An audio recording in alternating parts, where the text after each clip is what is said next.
শীতকালীন জাতীয় খাবার সই। এই হলো সই। কারা কারা এইটাকে সই বলে ডাকেন একটু জানাবেন। দেখেন কত বড় সই, একদম আমার পুরা হাতের তালু বরাবর। তো এইটা হচ্ছে শীতকালীন খাবার সই। আমরা সই বাইউন রান্না করি শীতকালে। তো আমি এখন সই দিয়ে হচ্ছে তেলাপিয়া মাছ রান্না করব।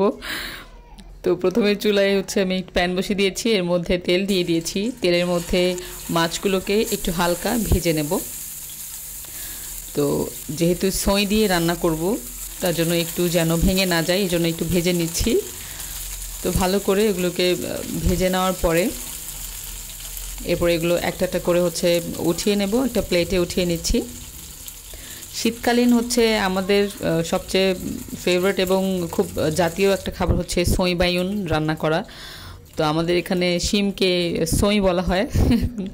যারা বুঝতে পারেন নাই সই জিনিসটা কি, দেখে তো বুঝতে পেরেছেন। তো কার অঞ্চলে কি বলা হয় সেটা কমেন্ট করে জানাতে পারেন, এই শিমটাকে কি নামে ডাকা হয়। তো এখানে আমি হচ্ছে যা যা লাগবে আদা রসুন বাটা সব দিয়ে দিচ্ছি, টমেটো দিয়ে দিচ্ছি। এগুলোকে ভালোভাবে একটু কষিয়ে নেব। এরপর এর মধ্যে লবণ, হলুদ, মরিচ, ধনে গুঁড়া, জিরে গুঁড়া যা যা প্রয়োজন সব কিছু হচ্ছে দিয়ে দিয়েছি পরিমাণ মতো। এখন হচ্ছে এগুলোকে ভালো করে একটু কষিয়ে নেব। এই যে কষিয়ে নেব, কষিয়ে নিতে নিতে হচ্ছে ভালো করে নাড়াচাড়া করে হচ্ছে কষিয়ে নিচ্ছি। শীত তো প্রায় শেষ, এখন এই শেষ টাইমে হচ্ছে এটা রান্না করছি আর কি, কারণ চলে গেলে আমি সইটাকে অনেক বেশি মিস করব। সারা বছর হচ্ছে আমি শীতকালের জন্য ওয়েট করি এই সই বাইউন খাওয়ার জন্য। এই যে সাথে বাইউনও দিয়ে দিয়েছি এখানে আমি মাছের মধ্যে আর কি, সই এবং বাইউন দুইটা দিয়ে হচ্ছে রান্না করছি। এই যে দেখতে পাচ্ছেন এখন সইগুলো এখানে দিয়ে দিয়েছি। এগুলো ভালো করে নাড়াচাড়া করে হচ্ছে এগুলোকে একটু নরম করে নেব।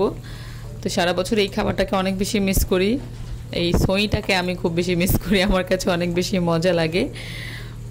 তো এটাকে ভালোভাবে নেড়ে চেড়ে একটু ভালোভাবে এটাকেও মশলাগুলোর সাথে মাখিয়ে নেব, কষিয়ে নেব। যখন এটা একটু নরম হয়ে আসবে, সই বাইউনটা একটু নরম হয়ে আসবে, তখন হচ্ছে ঢাকনা দিয়ে একটু ঢেকে দিয়েছি যেন আরও একটু সেদ্ধ হয়ে যায়।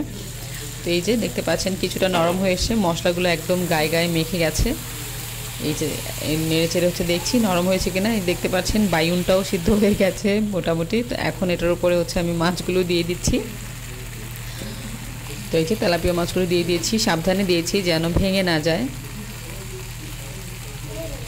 এরকম তরকারি দিয়ে যখন আমি মাছ রান্না করি তখন আমার মাছের ঝোলটা একটু কম আর কি ঠিক হয়।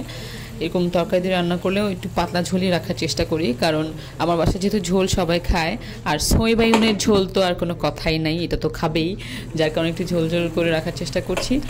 এবং তখন একটু কালারটাও চেঞ্জ হয়ে যায়। তো ভিডিও ভালো লাগলে লাইক কমেন্ট করবেন।